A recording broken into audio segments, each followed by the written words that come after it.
when I would walk through the office and I would like be visibly anxious, the whole company would become anxious. When I was walking through the office being optimistic and excited, enthusiastic, the company would become enthusiastic and excited. And so that energy flow is real within our family, within our company. It's real. And so the moment you realize that, then you realize, wow, I have some obligation if I'm going to be a leader to think about what is the energy I'm putting out there and what's the effect of that going to be? And am I going to be happy with that? Like you'll be dealing with something and you'll be like, why is everyone like this? And then you realize, oh, I'm just looking in the mirror. They're just reflecting my energy right back at me. And so if you want your company to be a certain way, your relationships to be a certain way, I think it's generally helpful to stare into oneself first a bit and think about the role that you might be playing that you were ignorant to that is actually triggering these reactions that you're either liking or disliking. Welcome back. This is From Startup to Grown Up. My name is Alyssa Cohn, and today I'm thrilled to welcome Mike Seckler to the podcast. Mike is the CEO of Justworks, the platform that helps small businesses manage payroll, benefits, and HR all in one place. Mike has had a long entrepreneurial and leadership journey, co-founding his first startup in the dot-com craze when he was just 22. Everything was up and to the right until it wasn't. He survived the dot-com bust and gained a lot of experience leading through a downturn and uncertainty, eventually selling his company to ADP. We had a great conversation filled with leadership lessons. We talked about how leaders can motivate themselves to make hard decisions and follow through on them and the tools to make them easier. We also discussed how he went from being on the board of Justworks to the CEO, including the key insight he got from his daughter when he was considering making that change. Since Mike was a board director before he was the CEO, he has a strong point of view and process about how to run the board, and we get into that in detail. You're going to want to copy this for your own board process. Mike also shared the powerful exercise he used to build trust during an acquisition, which helped them succeed. Another thing you're going to want to steal. You're going to love this conversation, and it's packed with actionable tools. So please enjoy my great conversation with Mike Seckler, CEO of Justworks. Mike, welcome to the show. Thank you. I'm so excited to be here with you. And I wanted to maybe start with the founding of your first company, which I guess was called Employees. Is that Correct. right? Yeah. Incredible. In 1996, I love that, when you were in your 20s and you sold it to ADP and you were early in on the internet. How did you see that opportunity? Yeah. So the first business was Employees, so employee EASE. Love that. And I was 22 when we started it, and I started with a great friend of mine, John Alberg, and we were classmates in college. I was a geology major in college. My summer internships were working on the Appalachian Trail. I wasn't destined for business by any means. Or tech. Yeah. But, it was interesting. So there were two things. John Alberg was the beautiful mind at our school. He was the one who created his custom major between comp sci and math. And, we were always talking about business ideas or technology. In the sciences at that time, we were using the internet, we were using email. But when I graduated from college in 94 and got my first job, the business community wasn't using that yet. It was fascinating. It's kind of like growing up with AI maybe, and this moment in time where there's a dislocation. We came into the workforce and everything just seemed so weird and archaic because they weren't using tools that we had spent the last couple of years just immersed in.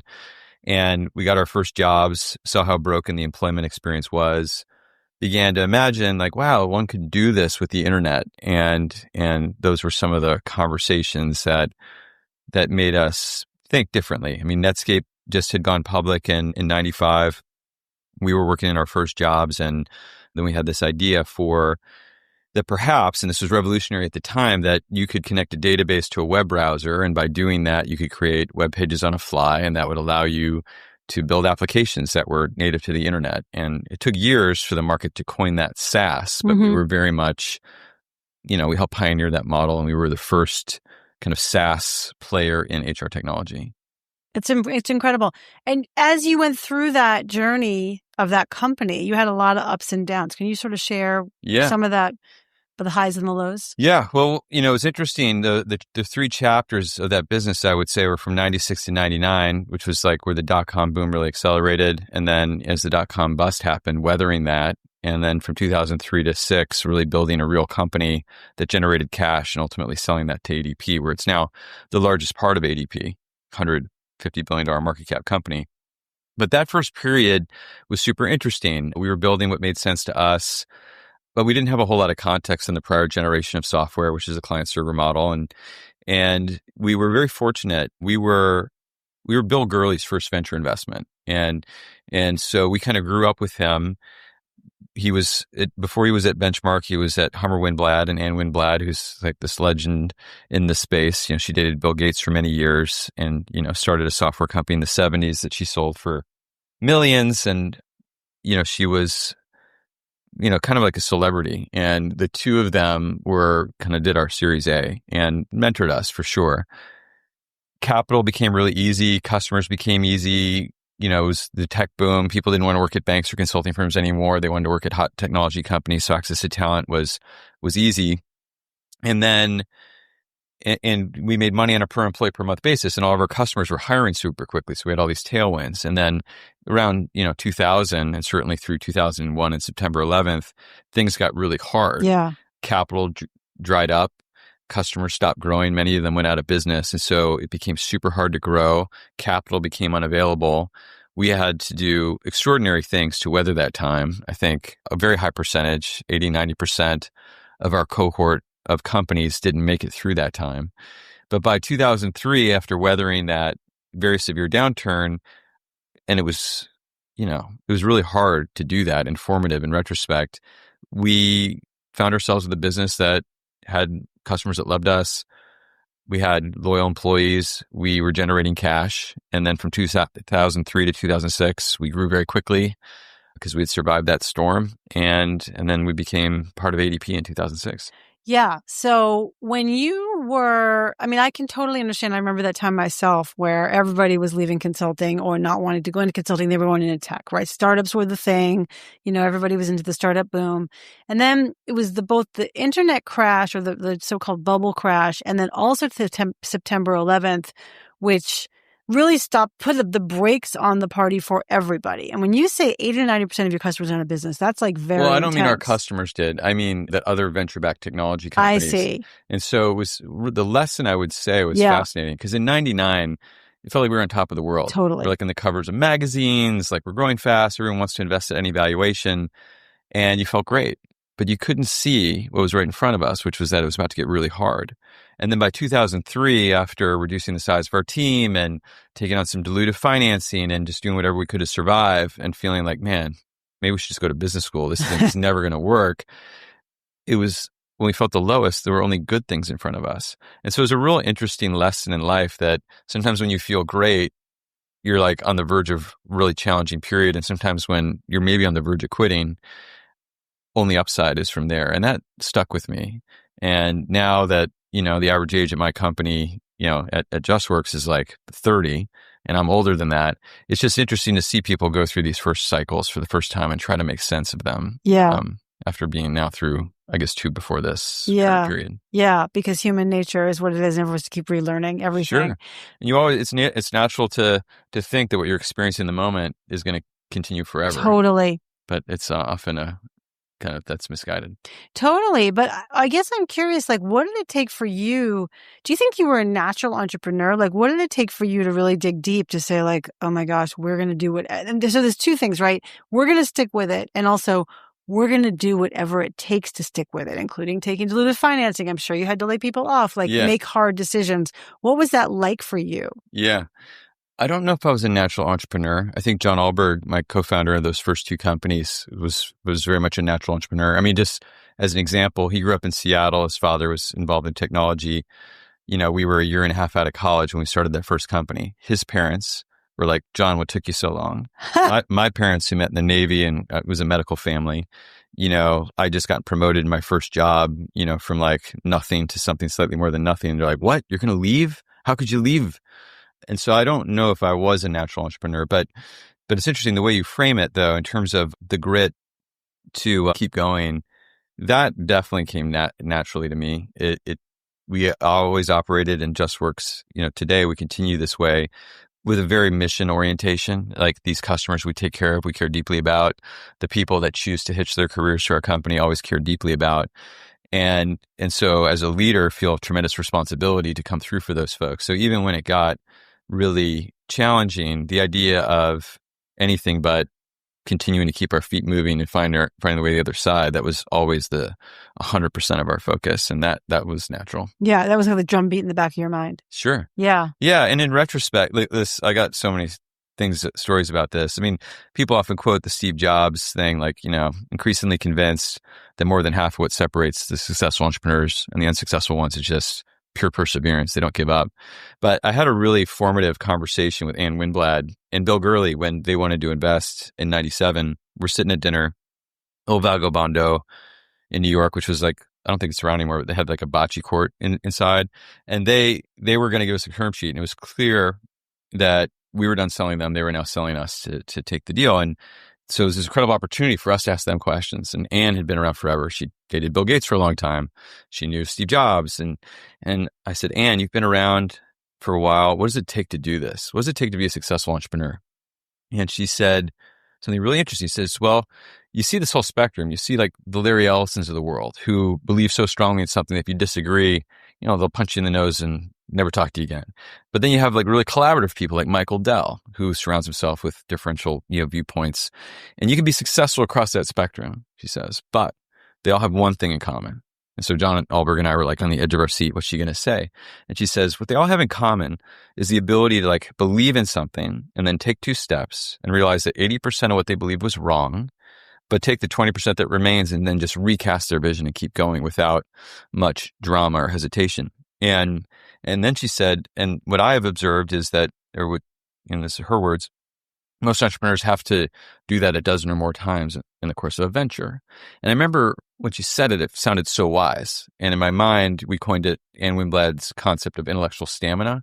But as we went through things, like we always went back to that because like, oh, she was telling us then what we were in for. Yeah. Like it kind of made sense. But until you're like getting kicked around a little bit and then having to pick yourself up over and over, it didn't feel as real. But in retrospect, I thought it was like one of the greatest bits of startup wisdom I had ever gotten. Yeah. And it was like she was forecasting the journey for you. Yeah. And not like letting you live in this mythology of like, ta-da, it all worked out. Yeah. Which we see a lot of, I think, in the startup world. Yeah. Well, I mean, sometimes it might seem like that. I don't think it's often like that. I mean, there's some.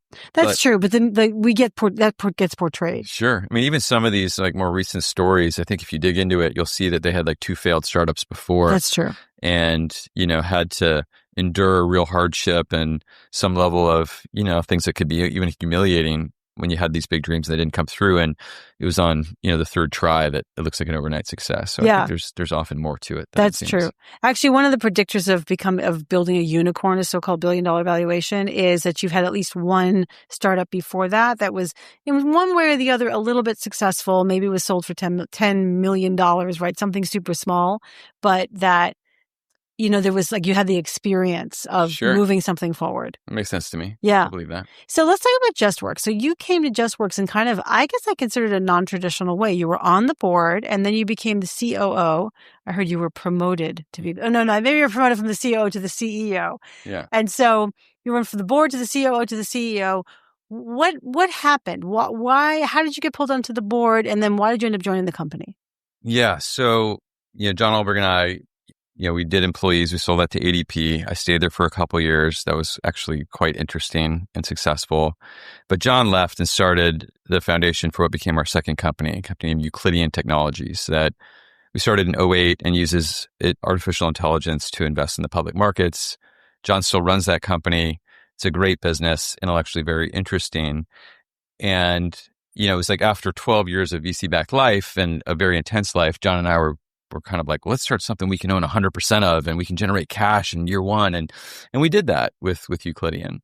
But what happened over time that I started to miss was the meaning that comes from leading people in big teams.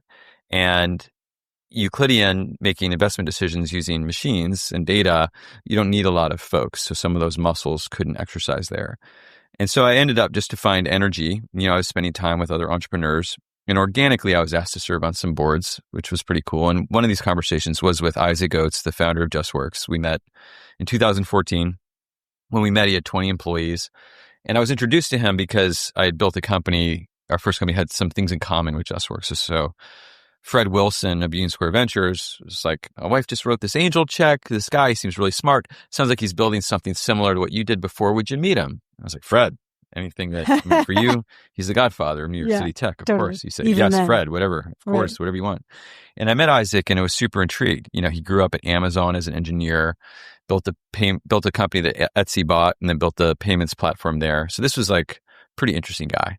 And I had no commercial interest. I just was like looking for energy, being around company builders. And we, would meet once a month, have a hamburger, just talk. And then he came to me and said, listen, it's just me and at the time, Will Gabrick, who's now at Stripe, but was then at Thrive Capital. Just me and Will on the board. We'd like a third board member, an independent board member. Would you be open to it? And I thought that was a pretty cool honor to be asked. And so I joined the board and was on the board for, I think, 4.5 years. And the company got a lot bigger. And so two things were happening. One was happening with Isaac, and one was happening with me. So Isaac calls me and says, hey, it's getting really hard. I'm having less fun. Company had like 400 or 500 people. I think I need help running the company. And for me, I was, again, missing the energy of running things at scale. John, loved and continues to love Euclidean. He didn't want to start a more traditional software company. And I was like, God, I don't know if I can work in someone else's company. John and I have been joined at the hip forever, but John loves Euclidean. So I felt a little bit unclear about how to navigate that. But when Isaac made that comment to me, it was like two friends who are thinking about dating. He's like, I think I need help running the company.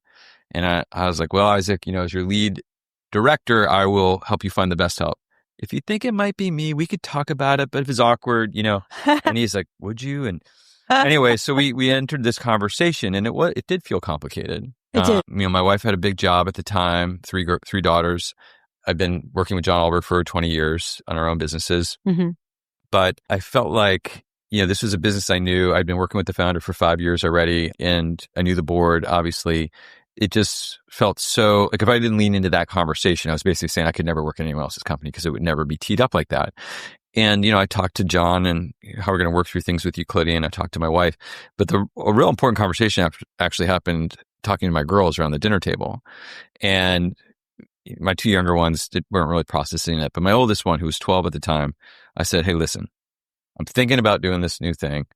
It's going to mean I'm going to have less flexibility, be home for fewer dinners. I'm going to be making less money for a while, but I think I might want to do it. What do you all think? And my 12-year-old looks at me and says, well, Dad, you don't talk to us a lot about Euclidean, but you talk to us a lot about Justworks and this guy, Isaac. Maybe that should tell you something. And it was kind of wild, right? That's wild. Yeah, she could see it. She could see where I was feeling energy. And so we worked through it. I came in to help run the business. And then, it wasn't really intended on day one, but it became clear that for Isaac, he wanted to ultimately do an even bigger transition, and that we worked towards over a period of time and did a CEO transition, I guess, 2.5 years ago. There is so much there. By the way, when you were then on the board, when you left the board, was the board still 3 people or had it been gotten bigger? No. We built an amazingly robust board. Yeah. Yeah, we believe in governance. Yeah. I think there's a lot of value to constructing it. Yeah, we can talk about that. We're definitely going to talk about that. We really invested heavily in building a great board. Our board right now has Isaac as the founder in the founder's seat, myself as CEO. We have our 2 largest investors, so Thrive and Bain, are represented. And then we have 4 independent board members, each chosen for very specific reasons for their expertise. One individual who has been a CEO of healthcare companies, so knows the health insurance landscape, very important to our business. A woman who had been the CFO at DreamWorks. She runs our audit committee. She's a world-class board member. A woman who had been a CEO of a tech startup and all the way through SVP of human resources at Time Warner, obviously relevant as well. And then Emily Chu, who was at Square and built Cash App there. And she now recently left there and she's now CEO of another technology company. So really strong board with diverse perspectives that help us run the company. Yeah. Or help us, shouldn't say run the company, help us make the right big decisions around the strategy and the governance of our business. Yeah, I love that. I definitely want to talk about that in a second, but I want to go back to Isaac. What do you think was going on with Isaac that helped him have, it's very challenging for a founder to leave, quote unquote, their baby. I think, two things are challenging. I think many things, but two things in particular are for a founder to realize I need help running this company and I need to have like somebody who's going to run it for me, sort of. It's hard to be like, to recognize you can't do everything.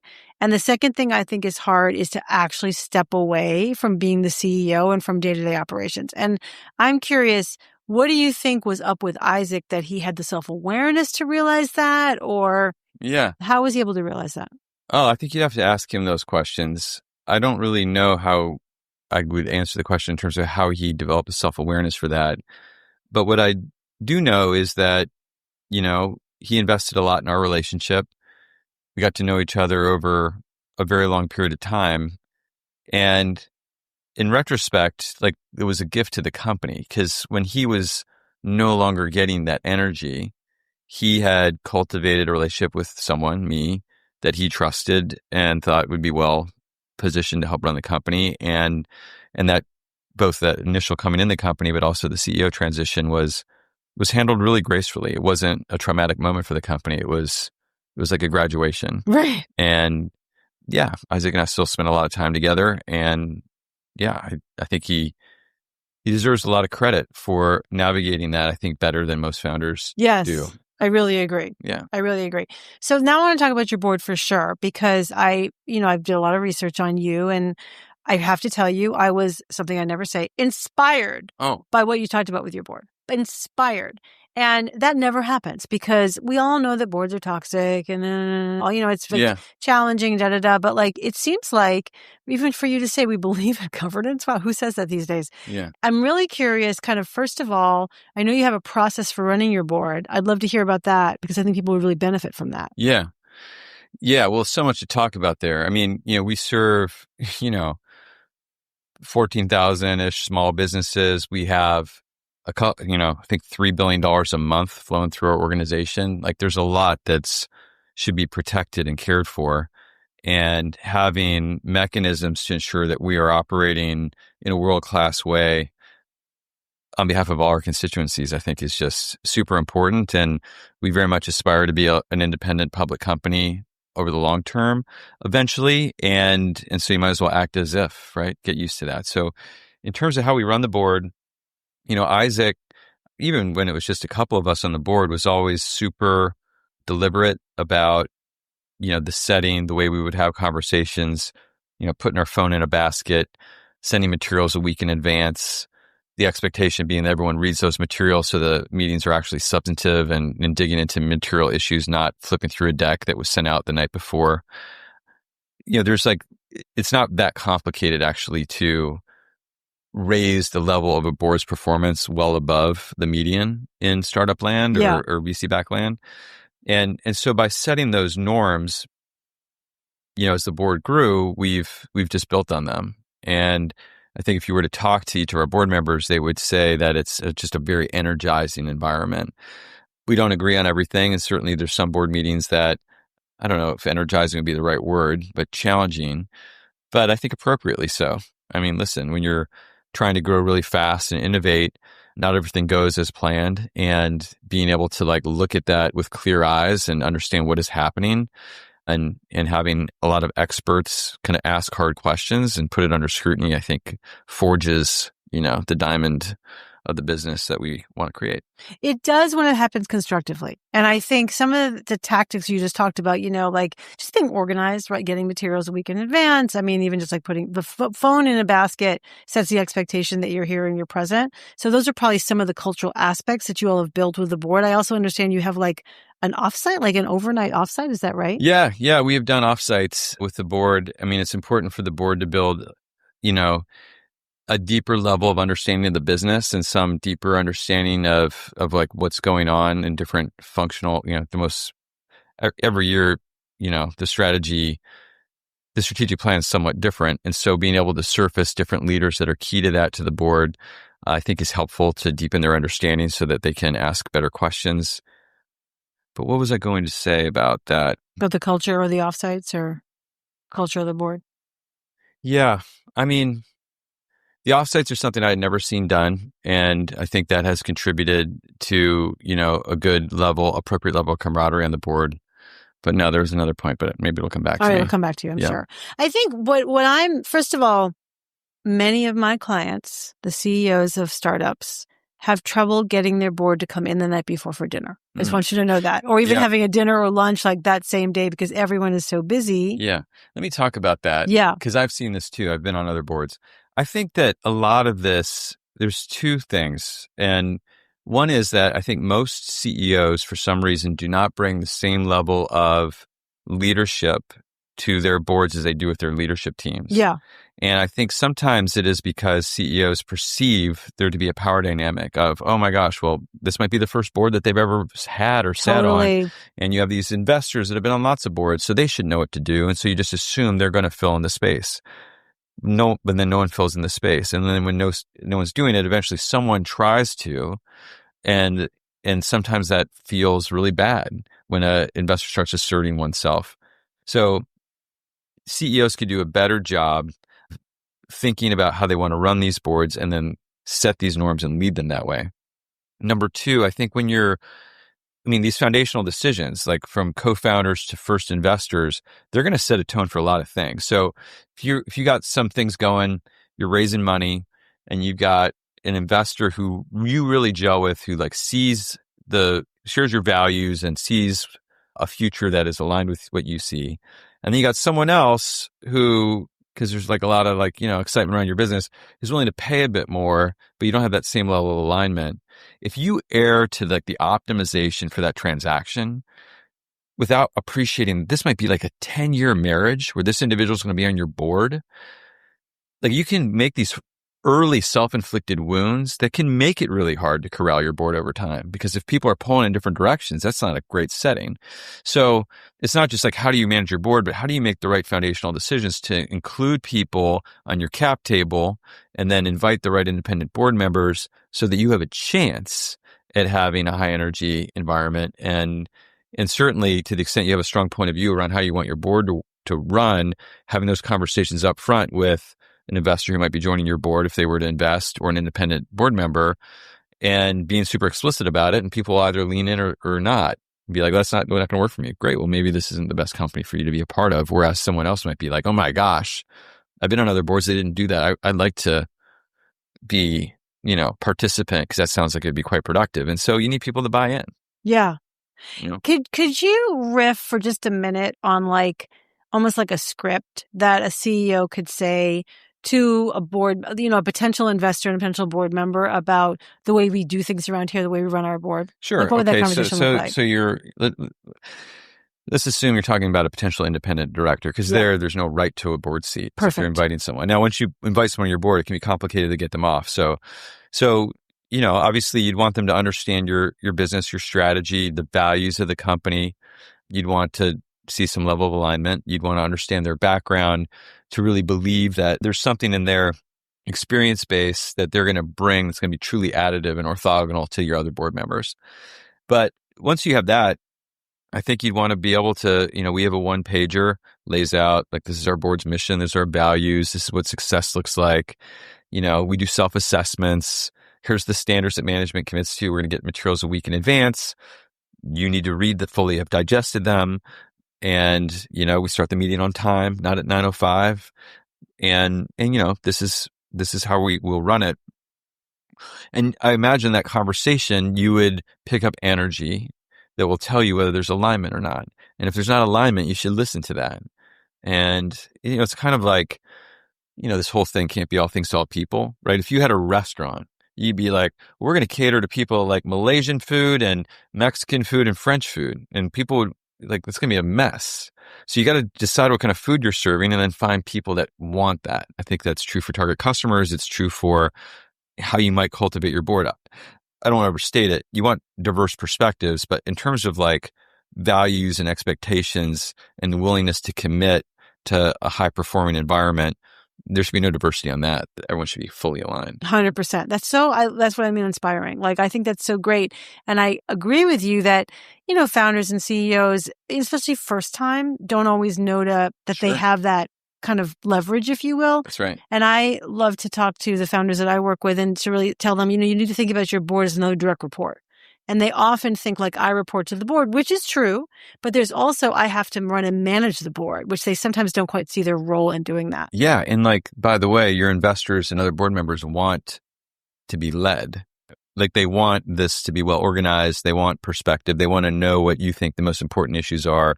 They want you to guide the conversation. And so when there's a vacuum, it's not good for anybody. Yes. Nobody likes that. Totally. Especially when that's where sort of toxic things kind of fill in the vacuum, People right? are just trying to fill in the space. And then CEO's like, why are we talking about this? Well, yes. It's like, you're not leading me to. So this is so true. Seems self-inflicted often. Yes. But, I think we don't know. We don't know. Right. So another thing that that when I was really thinking about you and researching you, something you talk a lot about is purpose and mission and values. And you've just talked about it here. And I would say that, people talk about that. But for you, it's not these sort of pretty words that are on the side. For you, that's really core to your business. And I would ask you, where did you learn that, first of all? And how does that actually help you guide you and others in the business day to day? Yeah. Well, I mean, it's like very much like the same. It's like you're getting to it's like the same thing as the last conversation. It's if you're going to build something that's going to go to the sky, you need strong foundation. That's true for how your board works, true for how your company works. And this was very always, I think, intuitive to me. I think we got this very much right in our first company. And it's just like I get energy out of believing we have an important mission.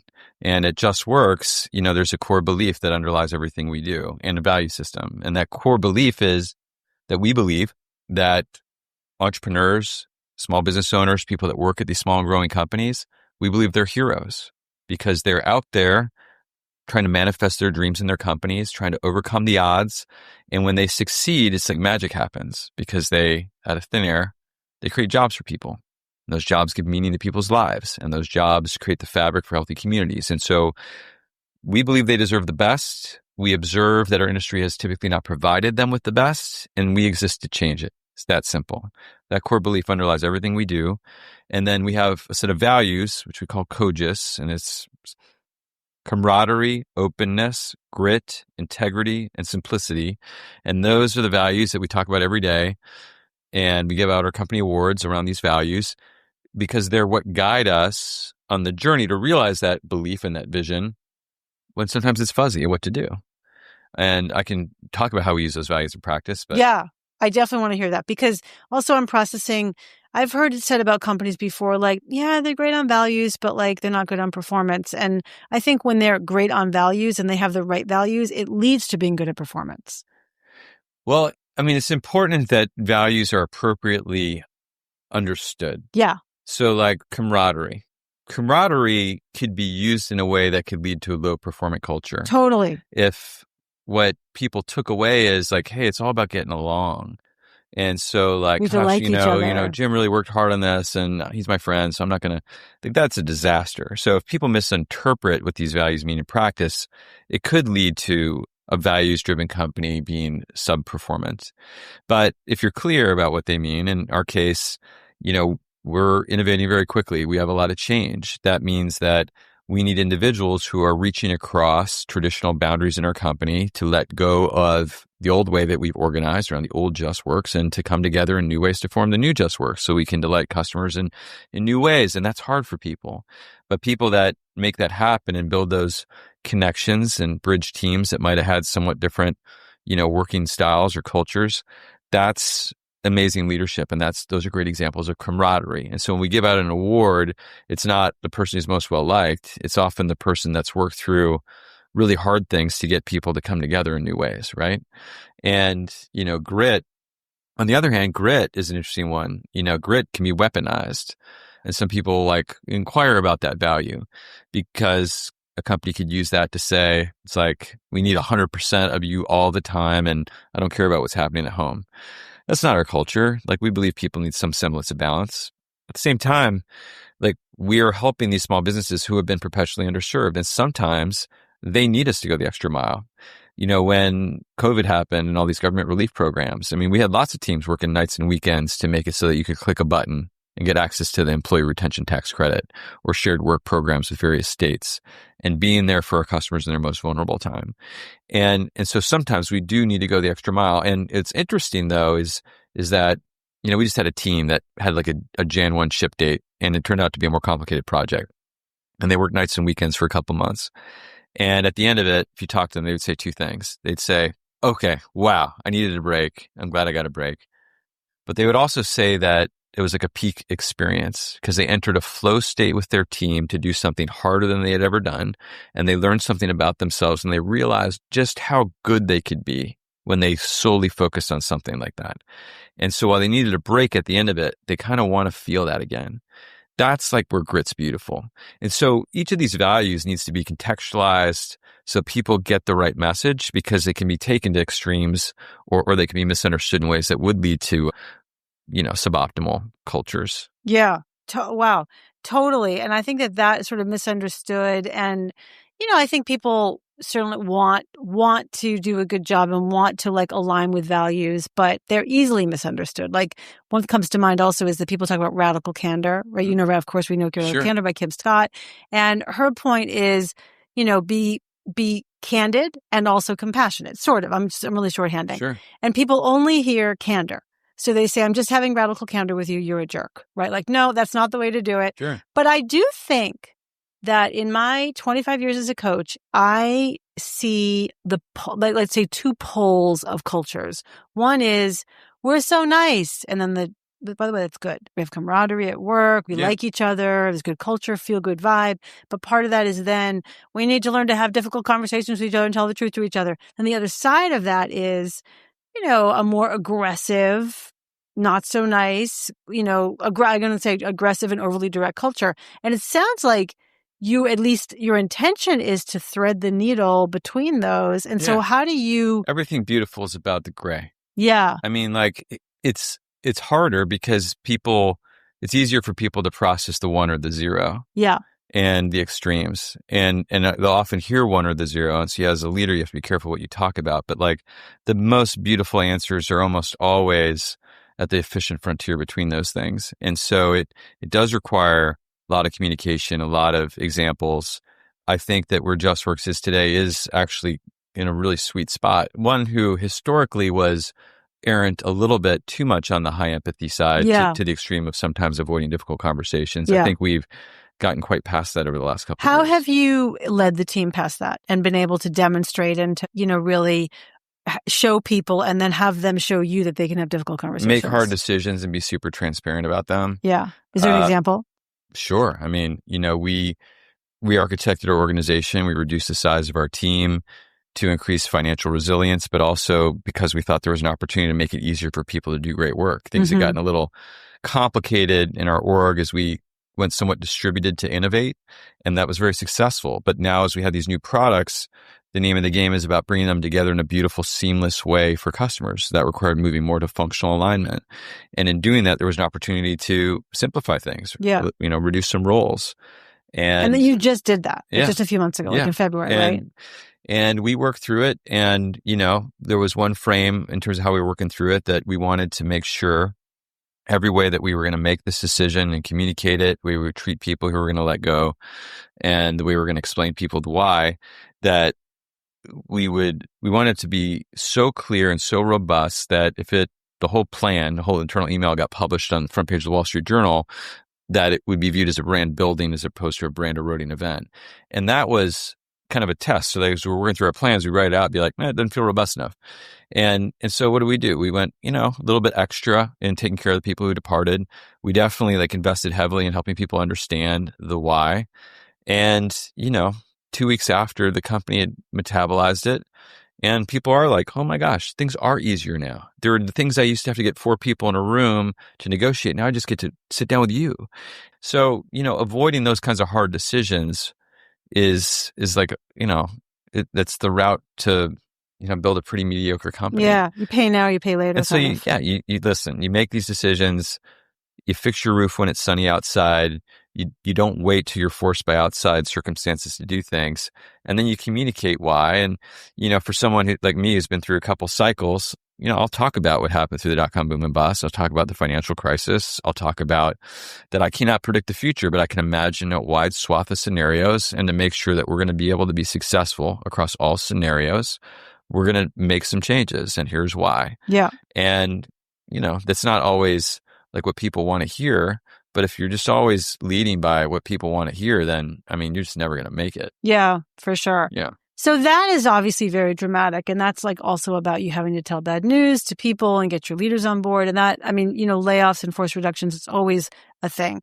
What about day to day? How have you helped your people learn to just be honest with each other day to day to make the work better? Well, I think, I wish, it would be nice to be able to say, well, we did this great training program and then it all got fixed. I think it's about having... That never happens. Yeah, it's about having great leaders. It's about who you recognize and who you promote and who you exit. And the things you celebrate are what becomes your culture. And the things that you don't tolerate, like, also inform your culture. And so, a lot of it's storytelling. We brought on some amazing new leaders. When I stand up in front of the company and introduce leaders, talk about, the 7 references I did and the questions I asked and how I got satisfied that this person was going to help us be better on some of these dimensions where we could be better. So it's storytelling. You give out these company awards. We architect them, as I said, around our values.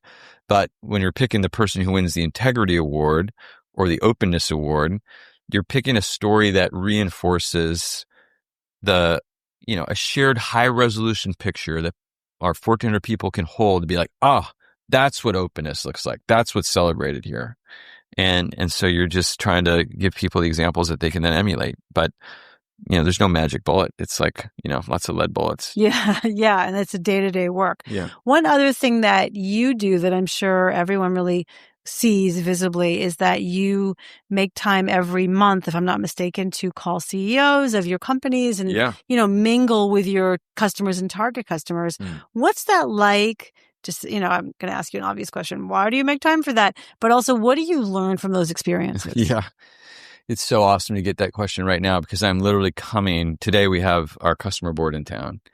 And this is why Mike's so dressed up today. Yeah. No, seriously, it is. Yeah. I don't know. I didn't know this when we recorded. No, because we have customers in town, so I put on a sport coat. But otherwise, it'd be a untucked black shirt probably. Yeah. Yeah. We have 10 customers on our customer board. Every year, we select a different group who we think we can most learn from given our strategy. And so these folks all have elements of things that maybe, we want to emphasize that we're doing well with, but also some needs maybe that we, where some of how we like to think of ourselves is still aspirational, and they can help fill in the blanks in our thinking around what it's going to mean to be great. So they're here. I was with them all morning, and I'm going to be with them tonight over dinner.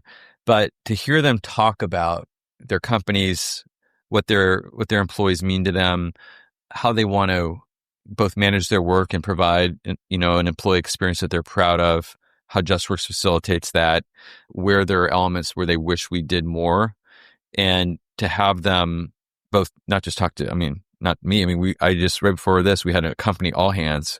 So we had, 1,000 of our 1,400 people listening to 4 of those customers on a panel, like essentially answering those questions. And so again, like you can operate in the abstract around our values are camaraderie and openness, or, our customers care about X. But when you have customers up there talking like in real life around, this was my experience before, this was what was so hard. Here's what I got from Justworks that was amazing. And this is what I love about Justworks. And this is like, as I look forward, if I had any one thing I would say to you, Justworks, all 1,000 of you, or this is what I wish you would build for me next. That's powerful. Yeah. And then everyone goes to lunch and is like, whoa, you hear what Chuck said? You hear what Scotty said? That was really interesting the way she said that. And you give you give our employees that added texture around what we're really doing here. Because at the end of the day, right, everything we do in the company only matters if the customers notice it. Totally. And if they care about it. Everything else, if it doesn't ultimately result in a better experience for them, we shouldn't be doing it. And so if our people aren't hearing directly from customers about their experience, then like you're kind of at risk of making bad decisions. Totally. And you're also at risk of like just making the donuts. So I come in and make the donuts and you forget, for hey, there are sure. people on the other side of this. Well, yeah, that's really important to call out. So we're in a pretty mercenary industry. Yeah. And we are a mission-driven company. I think the only one, really. And if you went and talked to 100 Just Workers, I think you'd sense like two camps. One is you'd realize a lot of Just Workers have had their own small business or grew up in families of small business owners, and they feel like what we're doing is the most important work because they just connect like directly. And then another big group almost, and this is sometimes, complicated, but almost looks at our mission through a social justice lens where they perceive that in the United States, for sure, big companies have all the power, influence, small companies less so. And they want JustWorks to be an advocate for them, for small businesses. And so we do things like we take customers down to DC and we advocate for things that we think our customers care about. We have many nonprofit customers. We do a lot to make our services more affordable for them. We have a grant program where we give money back to the nonprofit community that relies on us. And that's not just like what we feel like is the right thing to do, but it's like very motivating for people at JustWorks. And it gets a little bit to like, how do you pick the right board members? Well, I can tell you, like, if you're a potential employee or a potential executive we might hire, and you're not like viscerally energized about helping small businesses, our people smell that in the interview process. And that person might smell it in the interview process and be like, this isn't for me because I'm not that bought in. Great. There's another restaurant down the street. They serve different food. Right. But here, like, it's like self-reinforcing that, people that come to JustWorks, like, they get energized and attached to this importance of our mission. And so, yeah, hearing customer stories just further like fuels that. Totally. And reaffirms that. And then it's just sort of the cycle because even people who aren't customer facing can have that experience of being in front of the customer. And then when people have to work nights and weekends at times to get something done, they have a picture in their head of why they're doing it. Yeah. And if I just can share one more thing on this, like when you're a small company, you think about like the size of a balloon, like, and if you think of like your employees that are inside this balloon, when you're small, there's not much distance from like anyone inside the company to the edge where you meet the customer. But when you grow hundreds, and now we're 1,400 employees, that distance grows. And as we grow to 3,000 employees, it's going to grow further. So there's more distance between the average employee and the face at which we meet our customers. And the hardest thing or the worst thing about it is sometimes the most senior people are the ones who are most distant. And so if you are not intentional about overcoming that fact and just routinely being with customers, then you end up getting, as a leader, your information like a couple steps removed and being out of touch with what's real, particularly given that people generally want to please you as leaders and bad news can travel, less quickly if people don't perceive that you would welcome it. And so meeting directly with customers and CEOs as a matter of course is like, I don't know. It's like it's a super important practice to be in touch with what matters most. Yeah. I think it's so important for everybody. And also it just reminds me that like you get all these reports and this data and but like there's nothing like just seeing the customer from their own point of view and them articulating by themselves. You got to contextualize the data. Yeah. For me, until I have like enough high resolution stories that like rhyme with the data, I don't believe it. I can't believe the data enough to act on it. So I need both personally. Yeah. I saw a video of the CEO of Home Depot. I can't remember his name, not the founder, but the CEO, but he acted like a founder. And one thing he said was, I spent all my time on the shop floor or in the stores because they're going to tell me the truth. And every time I get a report, it's gone through like 7 layers of checking, and it's so sanitized, and they're trying to keep the truth from me. Sometimes. Yeah. Yeah, you got to make sure that you're not susceptible to that as a leader. For sure. Right. Now, you guys did an acquisition. You acquired a company called Via. Yeah. And I know that I'd love to hear the story of how you found Via and how you ended up acquiring them and doing the post-merger acquisition. But I know that you did a specific exercise with the founders of Via that you found very impactful. And I'd love to, as part of your story, hear you tell everybody about that. Oh, wow. Didn't know you would know about that. I'm happy to talk about it.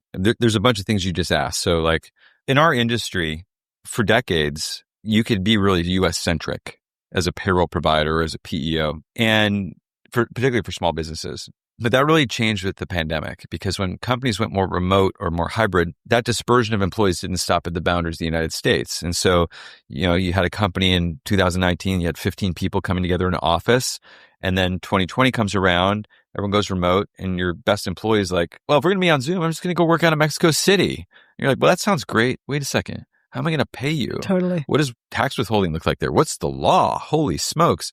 And so all of a sudden, these international needs became really important.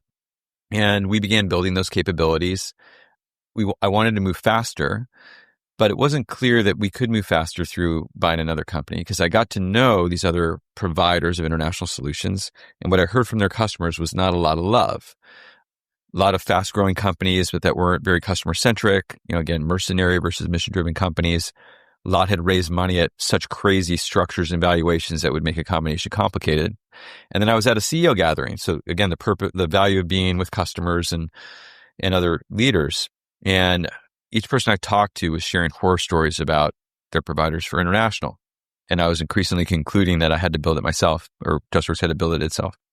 And then I met an individual named Martin, and I forget his last name, but he's the CEO and founder of Mundi, based in Brooklyn.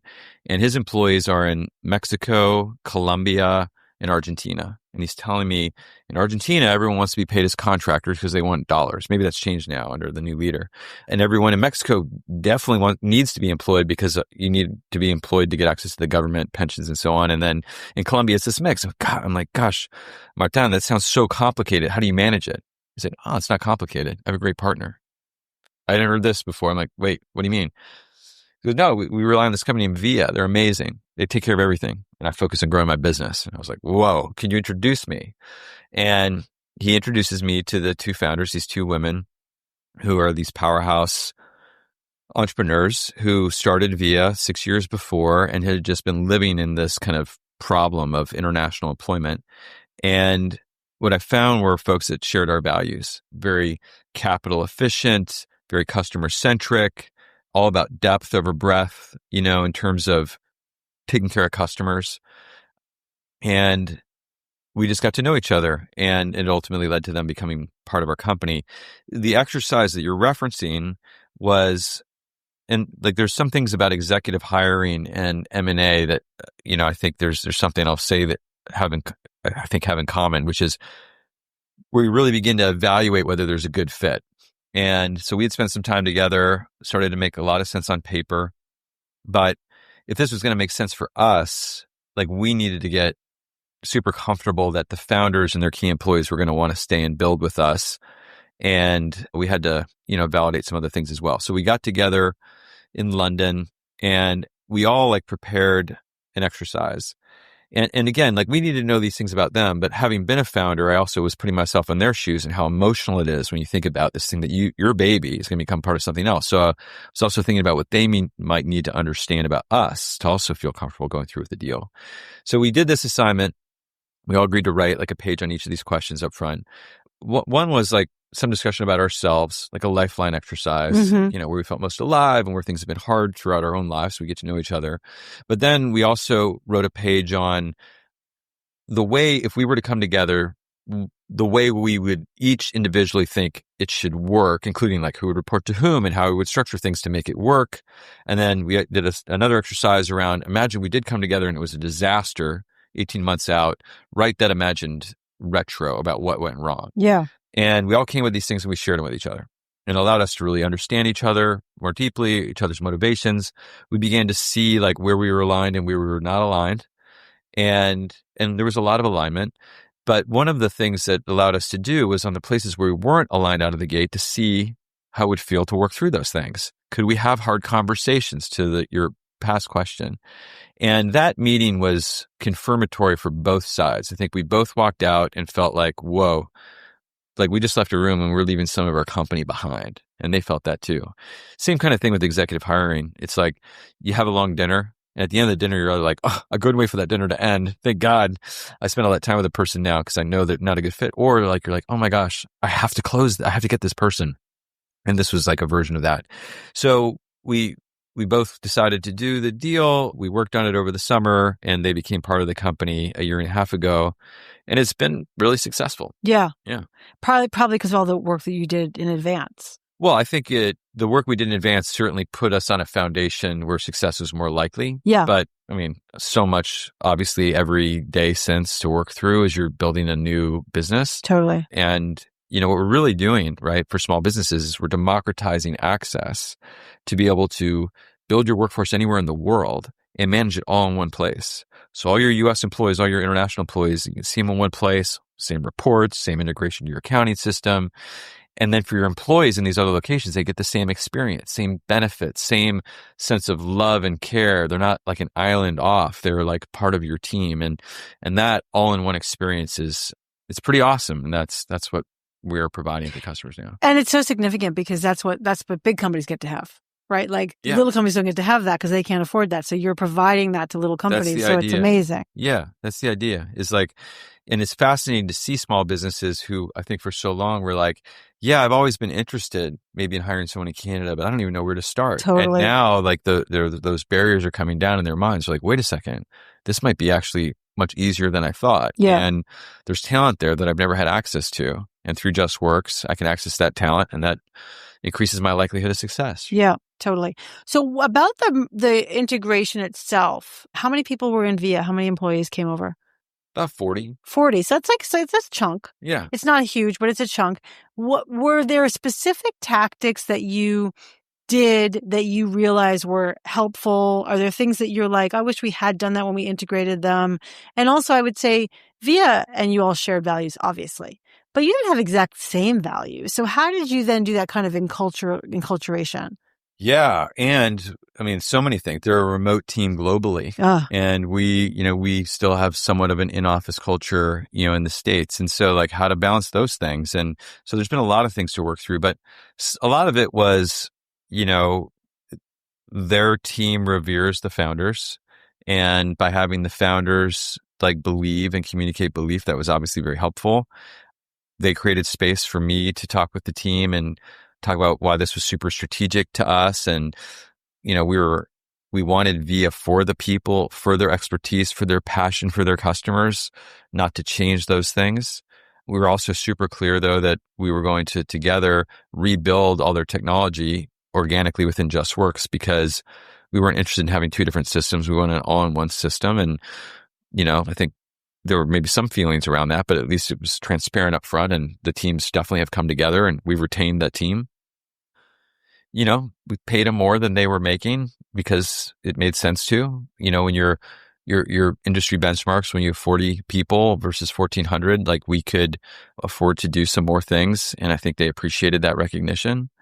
But it's like, it might sound like there's just a little recipe. I think a lot of it is just day-to-day making space for people, being present, being transparent, walking people down the change curve. And ultimately it's been very successful. Yeah.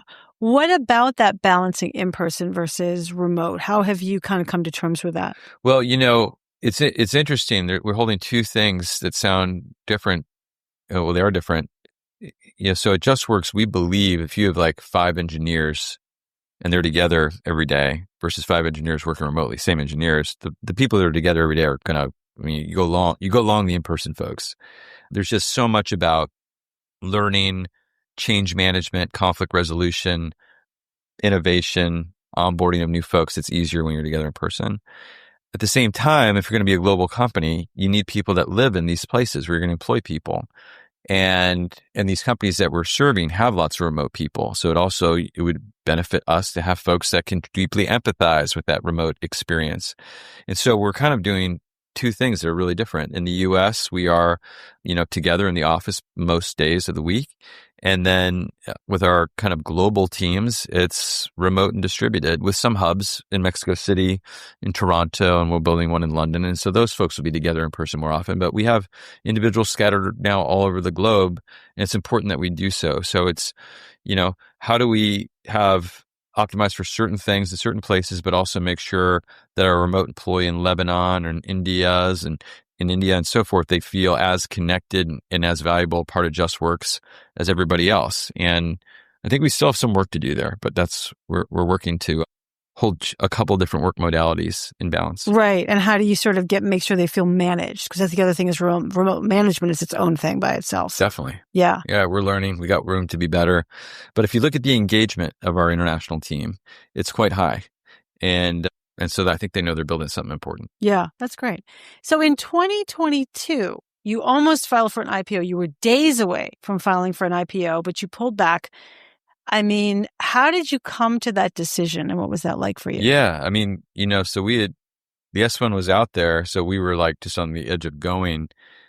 We pulled back because it started to feel weird in the market. Like just everyone was feeling skittish, and it was us and Instacart, and we were like the last two to say we won't go, and then the whole market froze for a long time.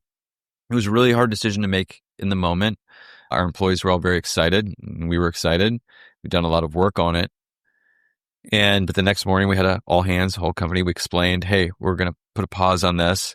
Here's the reasons why. And then as the weeks went on and the market was just cratering and all the news was pretty dire, it started looking like a really smart decision. It wasn't obvious it was smart in the moment, but it was obvious as time went on. How did you make that decision? Because it wasn't obvious and it was sort of it was just a feeling. You had a vibe. I understand that. And, the market's been a little crazy for a few years, right? But you can always say, well, it's crazy, but we're going to go. Oh, it's crazy. Yeah. We're not going to go. We're going to wait. Like, who was in the room when you made that decision to pull back? What was that like? Yeah. I mean, the decision in part was we were generating cash as a business and we had cash. We didn't need to go public. We were going public because we believe that is a necessary and inevitable step to build a generational, independent, long-term independent company.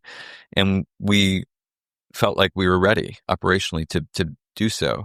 So when it became clear that some of the best investors out there were like wanting to wait and see about how the markets were going to evolve, it started to feel like we weren't going to have the IPO perhaps that we deserved. And given that we were essentially going at our option and we didn't have any need to go, we decided to pause. I mean, we haven't raised capital since 2020. Yeah. So we didn't even need the capital of the IPO. It would have been an accelerant on certain things for sure.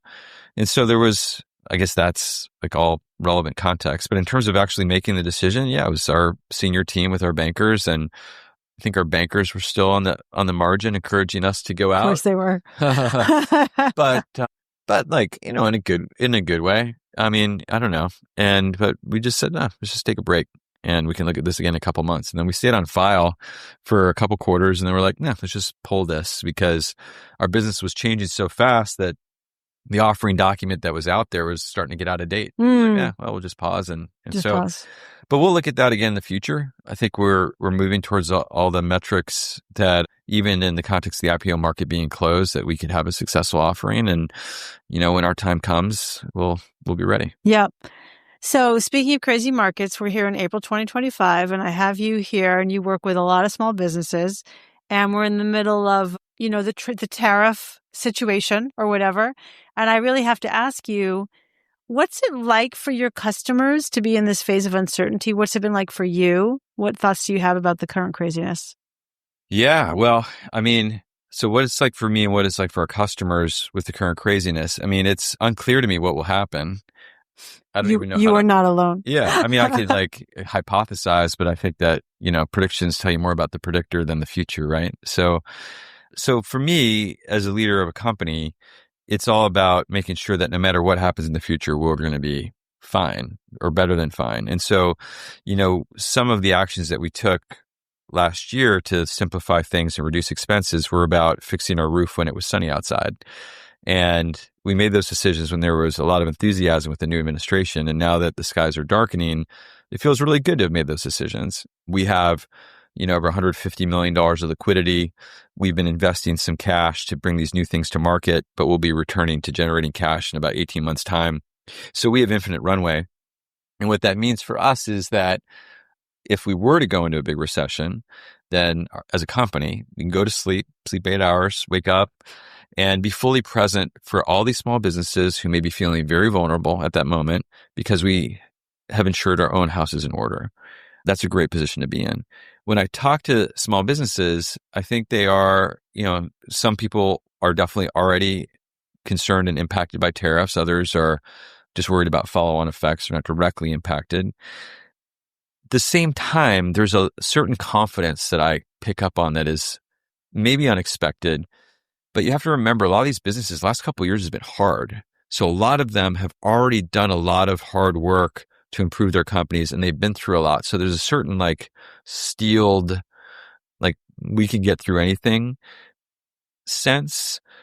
But I also think that they are not assuming it's going to be particularly easy going forward. I think they just perceive that they're ready for it. Whereas in the middle of 22, when things started to kind of change a little bit for white collar businesses in particular, I think that was more shocking for folks because things had been so good for so long, except for that little blip at the start of COVID. Yeah. And so so it sounds like, would you say on the whole that's how people are feeling? Like, I'm surprised to hear you tell me, like, on the whole, people are feeling sort of optimistic or confident or ready to weather the storm. Optimistic and confident. I'm like, optimism would maybe imply that they're going to be like full bore investing. I'm not saying that. I think that I do pick up though a confidence that they can withstand whatever comes their way. That's different because they've been through a couple hard years already. I don't think that there's any general optimism or pessimism about how this is going to play out. I think some people are one and the other, but I think there's just a lot of uncertainty. Yeah. People can imagine us being in a recession in 6 months. People can imagine 10 trade deals being done in the next 3 weeks. And, we're off to the races in 6 months. Like, I think they can imagine both extremes. And as a leader, you just got to make sure that you're ready to succeed regardless, right? Totally. Yeah. You've been a leader now, I guess I want to say 30 years. Is that right? Jeez, we can cut that out. I mean, yeah, I started off when I was 22. Yeah. In 90. Started off. Yeah.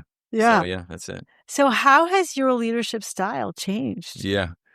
Well, it's been informed by experience and informed by cycles and hard times and good times and having kids and all those things. So, when I started out, it was all figuring out stuff from the seat of our pants.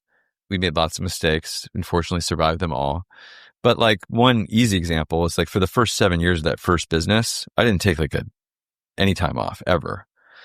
And I worked weekends. And eventually after about 7 years, I started to break into pieces because I needed a break. And I eventually took 2 weeks off.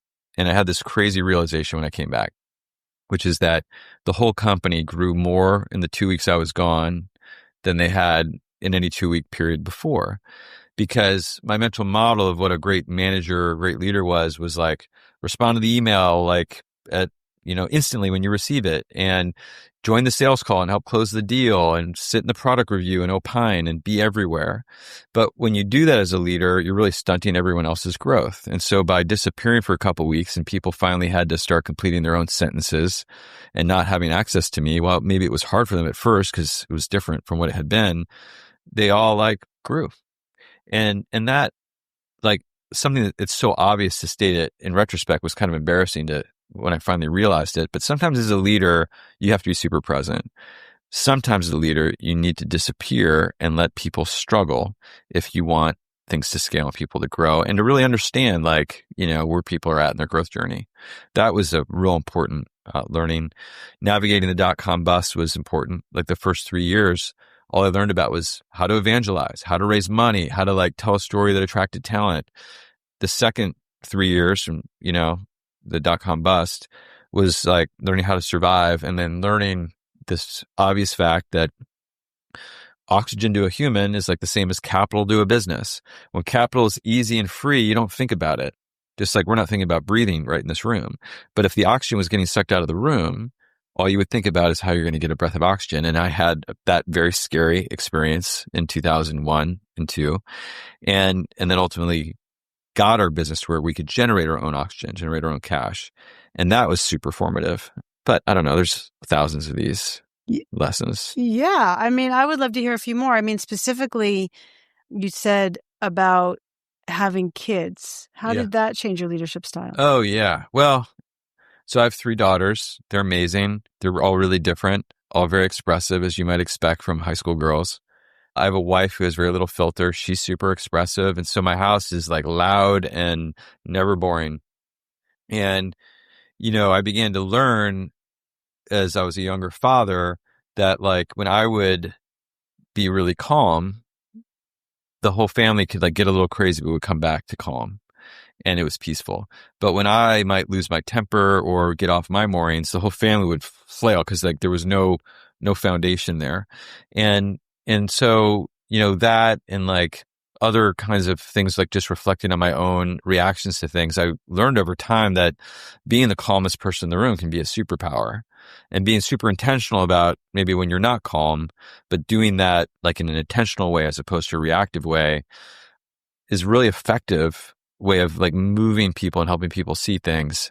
I don't know if that totally makes sense, but there is, it's not like a paternalistic thing, but when you're working with folks who are earlier in their career, you're going through scary things, market cycles, being able to like be the calm voice in the room, help people see the opportunities that may exist in what people perceive to be a scary time, but also the risks that they may not be seeing when everything feels great. Bookings are up. People are investing in us at high valuations. That sounds great, but it's also sometimes good to like help people see on the other side of that how some things can, some of the risks that they might not be thinking about. So I don't know. Well, I feel like what you're saying is in part is that you have to be intentional about your role as a leader, that you're not walking in the room as like, hey guys, I'm me, but you're actually walking into the room as a leader. Yeah. And so you've got to choose your behaviors. Well, right. And everyone's watching all the time. Right. So like that was another learning early on, was like when I would walk through the office and I would like be visibly anxious, the whole company would become anxious. When I was walking through the office being optimistic and excited, enthusiastic, the company would become enthusiastic and excited. And so that energy flow is real within our family, within our company. It's real. And so the moment you realize that, then you realize, wow, I have some obligation if I'm going to be a leader to think about what is the energy I'm putting out there and what's the effect of that going to be? And am I going to be happy with that? As individuals in life, this is true in leadership, it's also just true as individuals. A lot of times, like you'll be dealing with something and you'll be like, oh, why is everyone like this? And then you realize, oh, I'm just looking in the mirror. They're just reflecting my energy right back at me.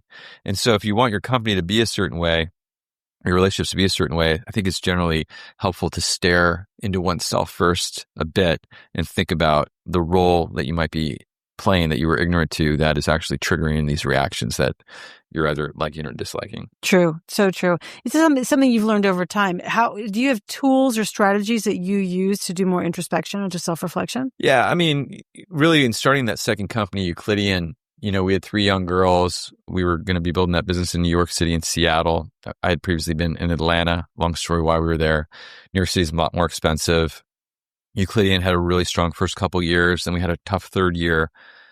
And raising 3 girls, moving to Manhattan, having a business that had a lot of momentum that all of a sudden had its first tough moment, like I felt real anxieties. And I found myself like being more reactive and starting to notice that. And I had some friends, other entrepreneurs in Atlanta that I spent a lot of time with that had, in different aspects of their life, realized that they needed to work on things in themselves, just to state it like that. And there was a certain level, like we got to know each other pretty well. There was a certain level of comfort and vulnerability where I was able to talk to them about some of the things I was not happy with myself about. And they shared with me things that had been helpful to them. And there were books by like Pema Chodron and others that I read, and certain meditative practices that I started leaning into that I started to realize were very helpful in getting out of reactive mode and creating space between like my instinctual reactions and then my actions. And I started to be a lot more proud of how I was parenting and how I was leading and living. And once I started to feel that, a self-reinforcing mechanism kicked in where it just created a lot of enthusiasm to spend more time on those kinds of things. Yeah, totally. I think that's so powerful to really find your own practice that works for you. Yeah. And it's so helpful to have a group of people you can be honest with. Sure. Who can understand it because they're on the journey with you. Yeah. That's also, I was very fortunate. I mean, so like in that like .com bust era, I felt very alone. I felt like I couldn't really talk to John about things because I knew he had his own anxieties. We're both just trying to keep the company going. Our investors all their businesses are blowing up. Who could I talk to? And so I found this group of entrepreneurs in Atlanta that we started spending time together monthly. And it was like 9 guys and this one woman. And we all, met and we started helping each other and think through things. Then we became friends and we started going on trips together. And everyone has had pretty interesting successes and exits and starting other businesses. But what we created together was a group where you could celebrate success and you could talk about things that were challenging that was really enriching. And I think a lot of guys grow up without that. Yes. My sense is that women are, I don't know, it's a stereotype, but more often create those relationships naturally where you can like talk about those things. And I felt it was like the first time in my life where I had a group like that, yeah, to talk about the things that were both amazing and hard in really open ways, and then have a group of people that was also striving to do important things and to post questions like, hey, thinking about doing this. And everyone would be like, well, I haven't exactly done that, but the closest thing in my experience I did was this. Here's what I did. Here's what I learned. And then, you get that feedback and then go all have dinner and have a drink. And it was kind of enriching. Yeah, that sounds great. Yeah. And I wonder, as part of your own exploration, if you ever experienced imposter syndrome or severe self-doubt. Self-doubt for sure. I don't know, all the time in some ways. But yeah, I mean, I don't know, you try to do things and they're not working. I mean, like I said, in 99, I met my wife in like 99. She wasn't my wife then. And I think she almost didn't want to date me because I was like too arrogant because everything had come so easy in that first phase of the business. And then by 2000, 2001, I was humbled enough where she's like, okay, he's probably good enough. He's better now. So, but the amount of self-doubt in that period was real. I mean, it was like everything we were trying, you couldn't grow as fast as you were growing before. Every month there was more bad news.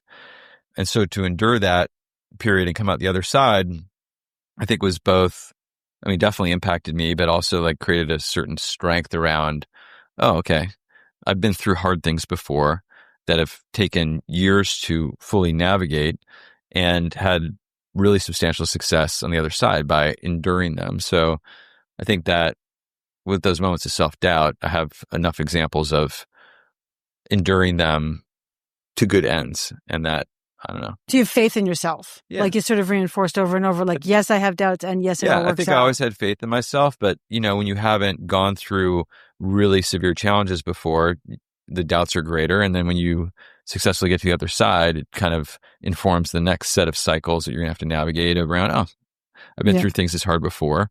And it's really powerful as a leader to be able to tell high resolution stories about those moments in my past that might help them relate to things that they're struggling with and see that there's real value in staying and not running away from those things that can feel hard, because sometimes while they're not pleasant, you'll look back on those periods as like the most valuable moments and the greatest periods of self-growth.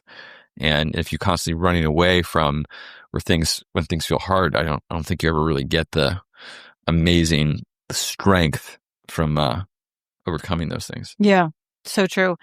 Mike, just a couple more questions. Mm-hmm. What do you wish you had known earlier on your journey? The first thing that comes to mind, I don't know how this is even going to sound. The unfortunate thing for me is I've never been that good about just learning from people. I've had to like learn the lessons myself and feel the pain.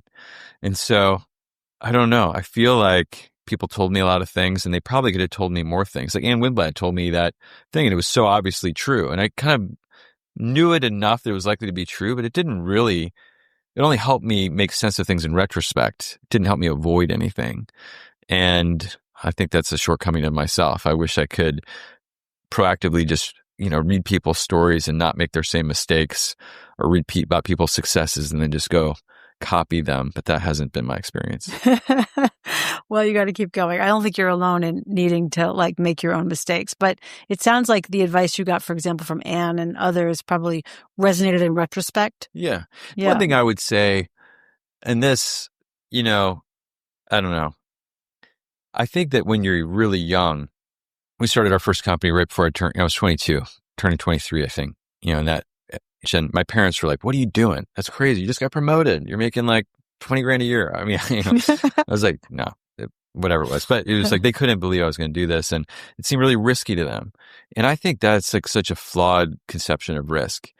I think when you're in your 20s, doing things when you're early, where you're swinging and you're going after something, in retrospect, there was no downside. The worst case was going to be that it wouldn't have worked out, but I would have had some real differentiated experience in which I would have looked like a unique candidate for a job or for a school. And so there was like very little downside to being entrepreneurial in my 20s and such potential upside. And I think as you go through life and you have expenses and families and so forth, I think that equation starts to change. And so swinging big and going after things before you have that big burn rate or other obligations, I think a lot of people perceive things that are risky, but they're not.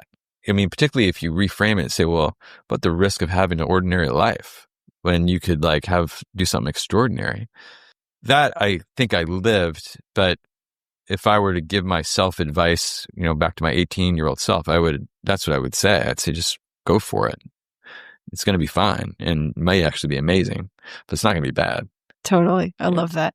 And the last question, what advice do you have for other founders as they embark on their journey to grow into leaders? Yeah. The thing that, gets a little bit to the board conversation, the culture conversation, after being a founder myself a couple times, being around founders my whole career, I have a mental model of that every founder accumulates some amount of self-inflicted wounds. And I call it like a self-inflicted wound quotient. And these wounds happen at formative moments, like the co-founder that you team up with, the first investor that you welcome into the business, the way you construct or don't construct your board, how you respond to customer feedback early on. Sometimes it can be good to do that. Sometimes your customers will take you into a place of building a business that you didn't intend to, right? So these early decisions echo throughout eternity. And I don't think a lot of people realize that when you're teamed up with a co-founder, that could be like a business marriage. And it can be as enriching as a great marriage could be, and it can be as like terrible as a bad marriage can be. Same thing with early investors and so on. So I would just encourage people to think about these early decisions, the structure of like when they raise capital, how much capital they raise. There's, David Packard of Hewlett Packard famous comment, more companies die from indigestion than starvation. So to think, wait, I was only going to raise 5 million, but they're offering me 50. Well, of course I'll take 50. Well, there's a lot of things that come with taking 50 that could be suboptimal, lack of focus and all those things, but also expectations. Also the fact that then there's no exit unless you get at least to 200, 250. Whereas if you only raise the 5, you got all this other option now. I mean, like people, I think could really think about how some of these early decisions are going to narrow their future options. And that would be my advice. Beautiful. Mike, what can I tell you? So wise, so rich. Thanks. I think people are really going to benefit a lot from this conversation. So thank you. Well, I really appreciate you wanting to talk with me. It's been fun. Thanks for listening to From Startup to Grown Up. If you like what you heard, give it a review on Apple Podcasts so other people can find it. And if you know of a founder or someone else who is meant to be on this podcast, drop me a line through my website, alyssacohn.com.